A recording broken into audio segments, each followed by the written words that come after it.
on Sunday. Props and ops. Sitting pretty on a Monday. Props and ops. You know it's betting and beer with props and ops and props and ops. NFL Week 6 prop bets, and coming in strong, Hitman, a clean 3-0 sweep for you last week with your official picks, all wide receiver props in that Pittsburgh-Buffalo prop betting bonanza. First off, a big thank you on behalf of myself, Jacob, your followers everywhere. That game was just an absolute blast, quite the whirlwind to start the Sunday slate. And I've got to ask, Hitman, when a game is just falling that perfectly, that quickly, what's your approach when it comes to maintaining an even keel, knowing there's a bigger picture in play in all of this? And at the same time, when it all comes together like that, just enjoying the moment. Yeah, I mean, it's nice, but when you do it as much as I've been doing it, and for now years, and I've been betting as much as I'm betting, it's kind of like an athlete, where they go to their press conference and they're like, oh, I'm already on the next week, and that's kind of my mentality as well. I put a lot of hard work in, so I expect to do well in the long run. So I'm more of a Barry Sanders hand the ball to the referee guy than a dance in the end zone type guy. So we'll just take our good results and hope we can do a good job next week.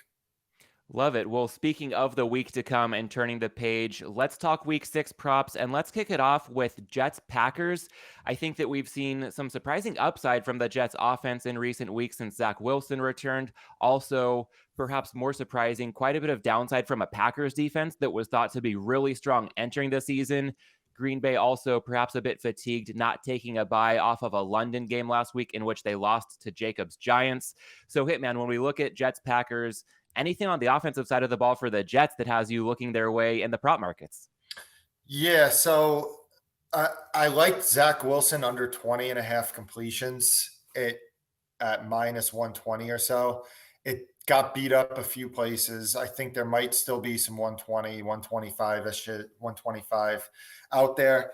The Jets, when Flacco was the quarterback, as everybody knows, I was complaining about all the beats I had with them throwing the ball so much. Well, with Zach Wilson the last few weeks, they've been running the ball a lot more. Zach Wilson in his 2 starts is 5 and 10% under pass rate over expectation. So, and I also looked at Tyler Conklin under 20.5 receiving yards. He only ran like 7 or 8 routes last week with CJ Uzama coming back and getting most of the work. Now, if you look at Conklin's year-long numbers, I know at one point after like the first 3 or 4 weeks, he led the NFL in routes run for a tight end, which is absolutely astonishing. But it seems like last week might have been a week where he might have lost that starting job to CJ Uzama. And especially early in the year, you figured, well, maybe the Jets would be a little bit more of a 2-receiver offense and then 2 tight ends. But now, because they had such an emergence with Garrett Wilson, it's a Jets team that can run a lot more 11 personnel to get Davis, Moore, and Garrett Wilson on the field. So those were the 2 plays I made in that game from a Jets perspective. Nothing from a Green Bay perspective. Tough week to handicap with them. Last week, Aaron Rodgers came out saying that he was looking to maybe open up the offense and throw the ball more. And that's exactly what he did. And I was on a lot of Packers overs. I was on Rodgers over pass touchdowns. I was on Cobb over receiving yards. Both won. But Green Bay didn't win. And a lot of people are criticizing the fact that Green Bay did go away from the run game in the second half, and it might have ended up costing them that game. And specifically, you think about when it was 3rd and 2 on that last drive, the Giants are playing a soft front, and Green Bay isn't running A.J. Dillon. They're throwing with Rodgers. They get the pass batted at the line back-to-back times. So Green Bay is a tough team to handicap, I think, from a prop perspective this week. But I did look into some of those Jets unders just due to the fact that they are running the ball a lot more with Wilson at quarterback. Speaking of those Jets unders, you mentioned Wilson has been steamed a bit. Checking the BetStamp player prop odd screen, the best price I'm seeing, Jacob, correct me if I'm wrong on this, minus 132. Otherwise, the juice is even higher than that at the moment on Wilson under 20.5 completions. Is there a cutoff point for that number, knowing that, if the books don't adjust the yardage, they might play around quite a bit with the juice? Yeah, about 130 is the cutoff. But, one thing I've been seeing is there has been a lot more buyback in the in the prop market this season. And the reason that there's been more buyback is just that you have more people in the market now that have differing opinions. So, as in the past few years, a number would get hit and you'd almost never see it come back. This year, I've been seeing it come back maybe just a little bit more. So, I think you maybe monitor it and you see if it does come back. If not, I mean, I'm not opposed. I definitely lean to a Zach Wilson under 220-ish passing yards, which is the market right now. But it was the completions personally that I liked more, but not opposed to playing under on the yards. Got it. Some strong looks at potential Jets prop betting opportunities. And let's pivot to the other New York team that plays its home games in the state of New Jersey. The Ravens traveling back east. I guess they're already going to be staying back east, but traveling up a bit north to take on the Giants. Jacob, we'll start with you here because I know this is your team and I've just, thrown some cold water on them in some recent shows. Yeah. But with the Giants at 4-1 right now, I know that Brian Daboll is getting a lot of credit for the way he's navigating that offense, and rightfully so, given that personnel. How much credit, as a fan who follows them more closely than I have, I'm sure, this season, how much credit would you give Daboll in that offense versus also what Wink Martindale is doing on the defensive side? Well, I'll touch on what Hitman posted on his Twitter when the Giants were taking down the Packers. He said if Daboll gets 8, 9, 10 wins out of this team, you put him in the Hall of Fame. Because, frankly, you go to the Giants and their receiving core, especially right now, they had, for that game against the Packers, which they won as big underdogs, they had Sills, Slayton, and James. That is about it for the receiving core. So a lot of it is on definitely the coaching, Wink Martindale on defense as well, especially like late in the game. I mean, the Packers couldn't score in the second half. They couldn't score on the Giants. So that's impressive. I also, while I have the platform to do so, a lot of credit goes to Daboll. I want to give Daniel Jones a quick shout out because I was saying earlier on Props and Hops that he's not losing the Giants any games. Right now, he's winning us games as well because especially when Saquon Barkley missed an entire drive when the Giants were down 7, Daniel Jones marched the Giants 93 yards for the tying touchdown before Barkley eventually came back in. So a lot of it's on Daboll, but I do want to give a bit of credit to Daniel Jones because I think he's a bit overhated. But it's honestly a miracle we're 4-1, to be honest.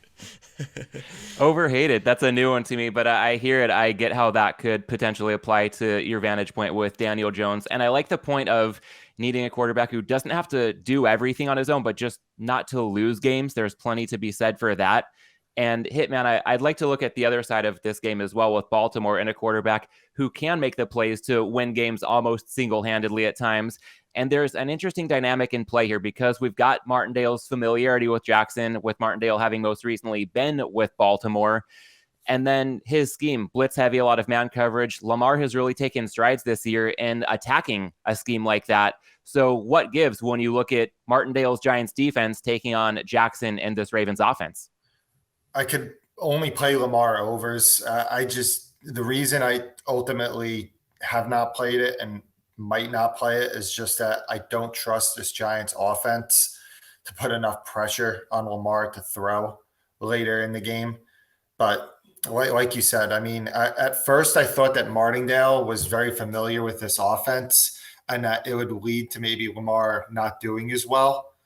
But then I looked at the stats about the Giants blitzing and playing man coverage at the league high rates, and that Jackson has just absolutely been dominant against the blitz, and he's been dominant against man.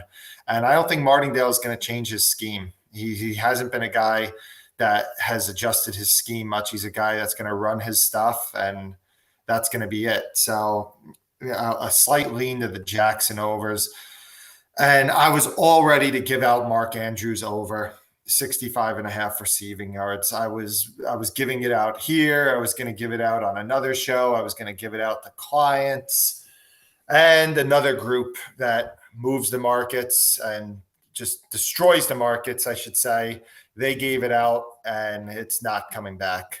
And it's up to 70.5 right now. But Mark Andrews was a good play at over 65.5. He's the guy that has been getting all the targets. I think he's been getting 40% of the targets against man coverage for Lamar Jackson, which is an absolute obscene amount of target share for him to be getting. So ultimately, I probably end up passing this game because the Andrews play is no longer viable as it's moved about 5-6 yards in the last hour.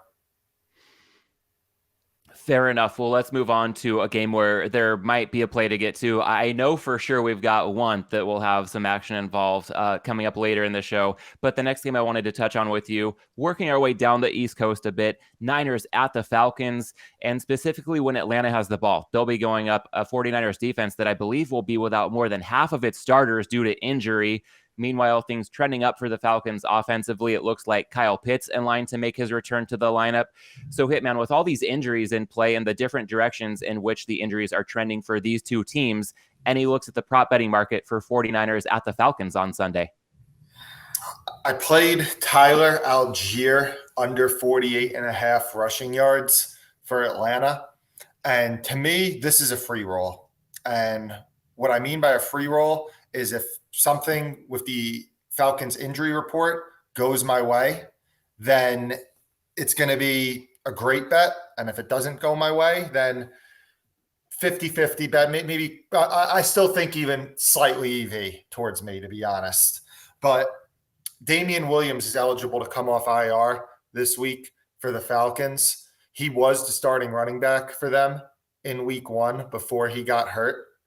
So do I think he comes off IR this week? From what I'm reading, I would lean that he does not come off IR this week. But if he does come off IR, it's this absolute smash play because this is going to go from a 2-man backfield to a 3-man backfield with Huntley, Algier, and Williams. And you know what? It's funny. I say that it would be without Damian Williams, it would be a 2-man backfield. They've been using a third guy, honestly, this season as well. I mean, he hasn't gotten many carries, but it's just such a committee now, and you're going against the number 1 run defense in the NFL. I know they are missing a lot of guys, but still, there's a lot of outs on this. Algier could be ineffective with his carries. He could get a little bit less carries. The Niners could get a big lead, and Atlanta could be running less. There's a lot of outs on Tyler Algier under 48.5 rush yards. So I thought that was worth a look this week. One more angle here I'd like to run by you that could further support the handicap. As somebody who doesn't follow the Falcons religiously, but kind of has casually followed their journey this season, is I know they're undefeated against the spread and getting a lot of attention for that. There was their recent game against Cleveland in which they just ran the ball down the Browns' throats, as pretty much every team is known to do when taking on this year's version of the Cleveland rush defense. And I wonder if that might be sticking in people's heads of, okay, the Falcons were just so run heavy in that one. They got a big win that they were probably a bit fortunate to get over the Browns.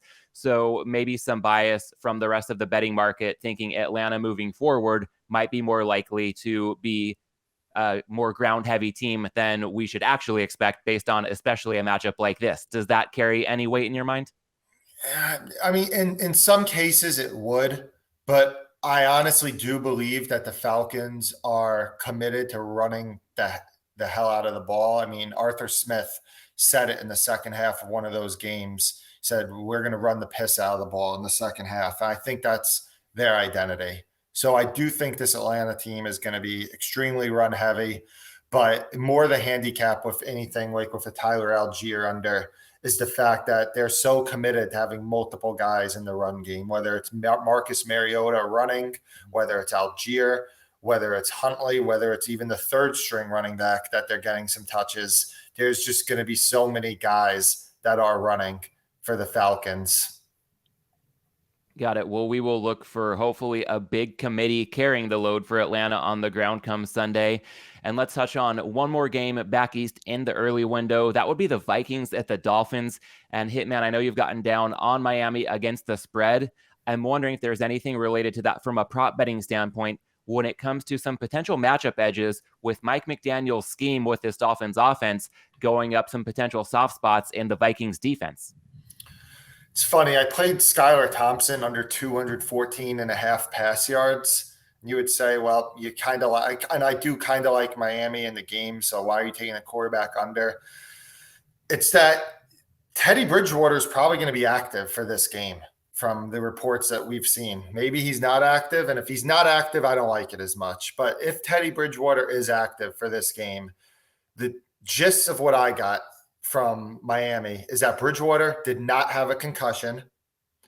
But the reason that they're going to start Thompson is because Bridgewater would be very limited in practice this week. On Thursday, he was limited. I'm not sure yet what's happening on Friday, but he wasn't going to be able to practice much. So that was the reason that Miami rather play Thompson with a full week of practice and preparation than they would play Bridgewater. But guess what? I think there's two avenues to win this. Miami, if they're winning, let's say Minnesota's offense struggles, Miami's winning the game, Thompson's going to throw the ball less if Miami has a lead. If Miami is losing, you never know that if Thompson's not playing well, that Teddy Bridgewater could come in to save the day in the second half if he's going to be active for this game. I just don't know how long of a leash Thompson is going to have. So I thought that Thompson under 214 pass yards was worth a play. Got it. Seeing a bit of a parallel to that Algier rush yards under prop where there's some handicap to the game itself, but also the element of a free roll. If we get somebody else involved at the same position, then that could certainly put a firm ceiling on what a guy like Thompson could do through the air on Sunday. So we'll keep an eye on that one and also transition into the late window, Sunday afternoon. Carolina at the Rams. Hitman, I know you've also gotten down on the Panthers against the spread. Sounds like it's largely a fade of the Rams offense. In the prop betting market, are you seeing any value to do just that and get in play against the Rams offensive players in any fashion? Yeah, I mean, it's another game that I complained about the Mark Andrews line getting beat up and that there's more eyes on this market more than ever. And if somebody hits a line, it gets blown up. And that was the case with, I really liked Matt Stafford. It was under 268.5 pass yards. And it was I got as much as I could before the line moved.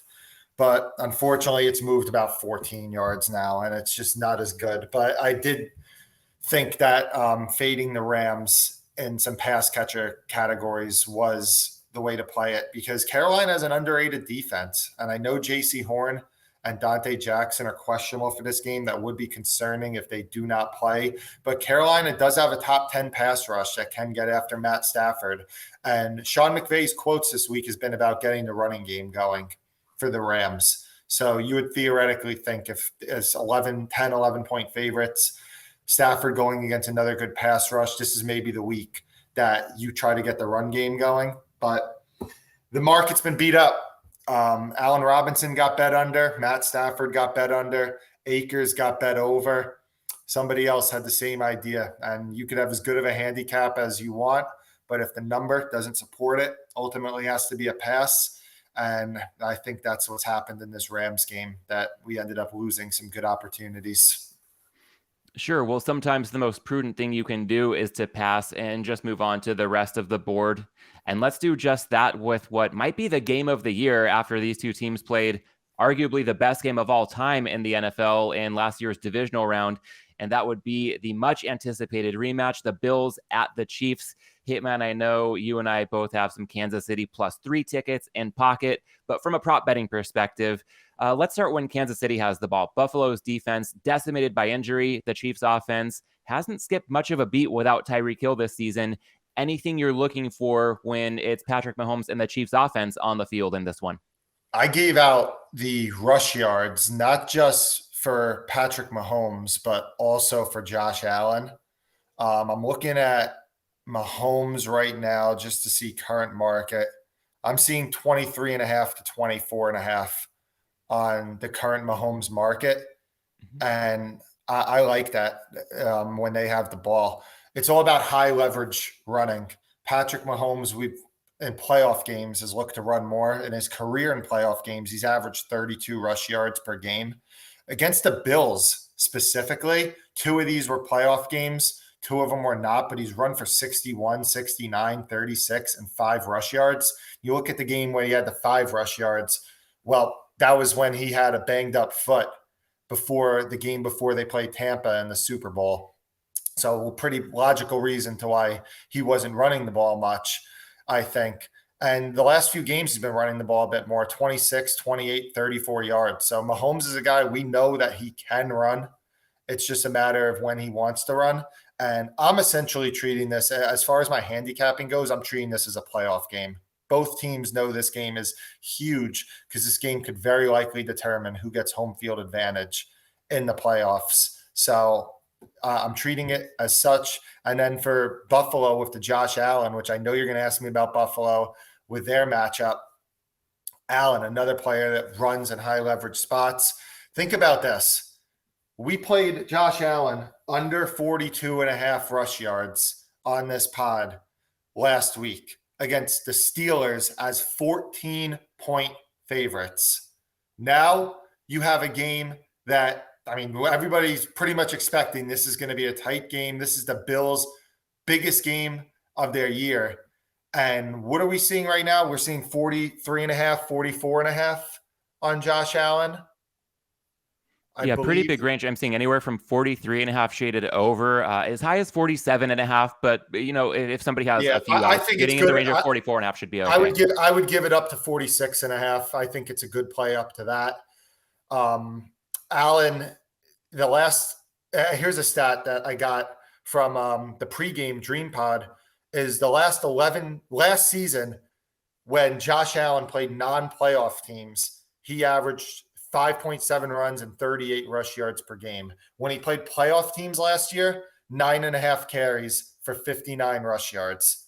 And what have you seen this year when he played the Rams, the Dolphins, Ravens, high leverage games, 56, 47, 70 rush yards against the Titans and the Steelers, 10 and 42. So I'm expecting a lot of Josh Allen running this week from Buffalo's perspective.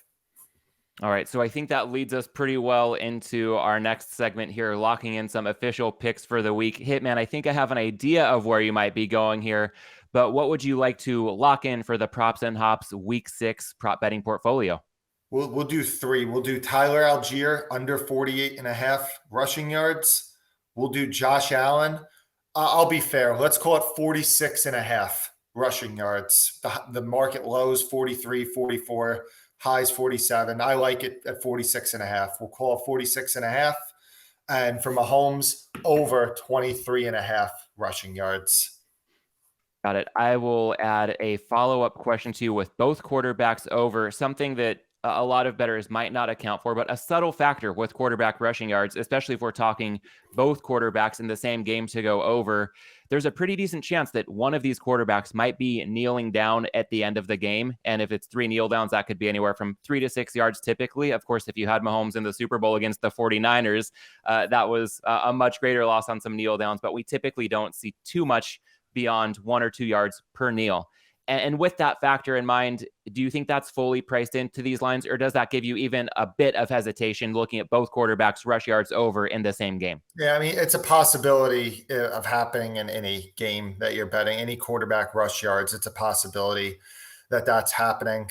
I think that their lines are not up yet, but if that does concern you, I'm not opposed to a rushing attempts over. I don't know if we end up getting one on Mahomes, but I know typically I believe we do get them on Josh Allen. So that could be worth a look as well. Good to keep in mind. I'm not seeing anything yet for Allen with attempts, but something for people to consider if they do like Buffalo. The rushing attempt lines, like those little bit of even further derivative lines, they come out a little bit later in the week. Sounds good. Something to keep an eye on beyond just this show as we record on Friday morning. And I will probably not go against any of your prop plays anytime soon. But I would like to underscore the Patrick Mahomes over 23.5 look. I think a big point, this being such a high leverage game, you talked about treating it as a playoff game for both teams. Hearing a lot of talk this week about the revenge angle for Buffalo. And I get it. That was a crushing loss for them last season. And there's probably nothing they'd like to do more than go back into Kansas City and do whatever they can, as much as you possibly could in week 6, to right that wrong, the way that went down in overtime for them. So I get it. The Bills are going to bring it. But I keep coming back to the fact that this is not Spinal Tap. You can't turn it up to 11. The Bills are going to give 100%. But I think the Chiefs are going to give 100% too. I mean, this is a big game for Kansas City as well. And I could almost flip the revenge narrative on its head by saying, hey, if you're Patrick Mahomes, you're an underdog at home for the first time in your career. You're the Kansas City Chiefs, and you've been at a certain point this week a field goal underdog at home. I feel like the Chiefs could find that insulting to any opponent. And even though the Bills are probably the best team, not probably, the Bills are the best team in the league right now. I think we can all agree on that. I just think this line is too much. So I don't play the narrative game much. I wouldn't buy into the fact that the Bills will be more motivated. They may well win and cover, but if they do, I don't think it's because of their motivation alone. I think Kansas City is also going to show up. And to the point about high leverage moments, meaning a guy like Mahomes can really use that athleticism, I agree on a look at him over 23.5 rushing yards. And I'm going to go back to the well with teasers here as well. Hitman, 1-4 on the season so far, but I feel like when we've got a lower scoring environment, the opportunity to take some underdogs this week up through key numbers that can magnify the value that we get in a teaser, I feel like it's worth sticking with the process here. And hear me out and let me know what you think. I'm looking at the Saints +8 against the Bengals, as well as the Jags +8 at the Colts. And of course, with both of these teams, we're crossing through those key numbers of 3 and 7. When we talk about the handicaps beyond the pure math of it, with the Saints, yes, they've got injuries and unknowns when it comes to quarterback, wide receiver, and Lattimore on their defense. He's a key part of that secondary, of course. But the Bengals have had some offensive struggles of their own. They're really struggling to get anything going explosively in the passing game as defenses really sit back in that too high shell and invite the run.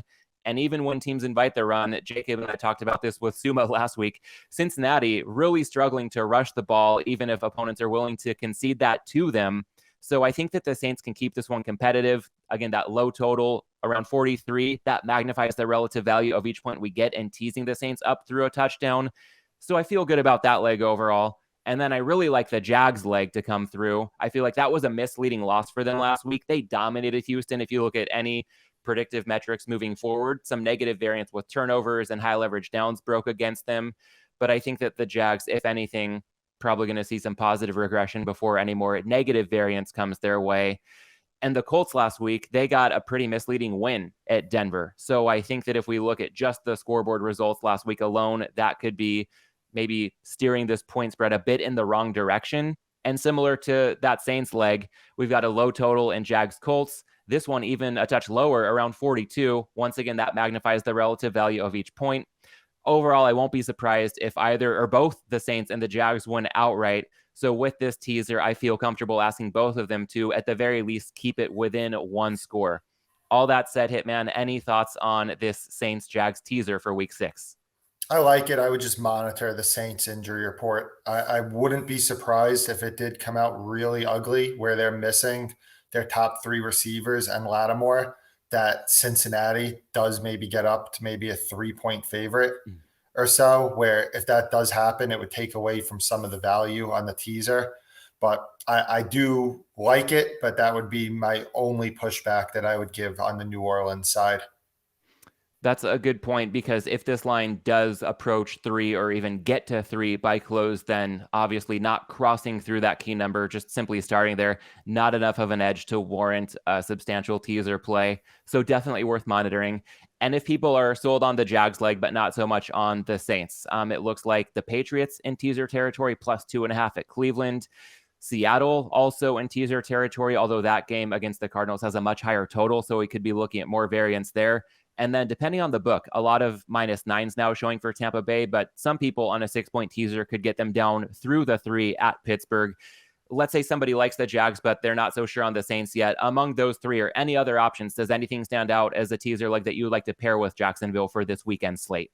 I like Seattle. I bet Seattle +3. I like him in a teaser leg also. Arizona is just, I know a lot of people like him this week, but I mean, they have not been able to do anything this season until the second half when Murray improvises and makes plays. And Seattle's been a great first half team, so I wouldn't be surprised if Seattle does get out to an early lead. And if Arizona does come back, it's with some later game magic. Plenty of prop betting options to consider as we approach kickoff for the weekend slate, Week 6 in the NFL. Even more prop betting options as outlined by Hitman. You can find him on Twitter at Hitman428. You can also find him on the Hammer Betting Network, appearing on Edge Rush every week. That show features Hitman breaking down his thoughts on the side and total for every game in the league, alongside handicapper Cleve TA and host Chris Abbott. Look out for that Wednesday night or Thursday morning, wherever you get your podcasts. You can also follow me on Twitter at mlandis18. And Jacob and I will be back with Suma for Between the Lines on Wednesday, taking a look at the most meaningful line movement for Week 7 in the NFL. But until then, everybody, thanks for tuning in. Enjoy Week 6, and best of luck with your bets this weekend. Props and ops and props